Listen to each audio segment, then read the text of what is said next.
هریت. مکمل خیلی خوبی نیست و 1% هم امکان نداره ریزش موهاتو قطع کنه. من رتبه 6 رو بهش میدم.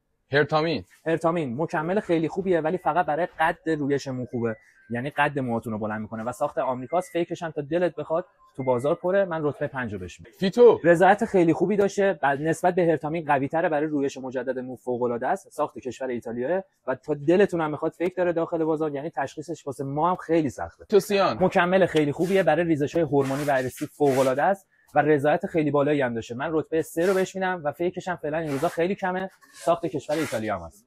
پریورین. اول ریزش موهاتون رو قطع میکنه و باعث رویش مجدد موهاتون میشه. قابلیت درمان ریزش‌های عصبی، هورمونی و ارسی رو داره و خیلی فوق العاده است. من رتبه 2 رو بهش میدم ولی با مکانیزم خانم‌ها تولید شده، برای آقایون مناسب نیست و ساخت کشور آلمان.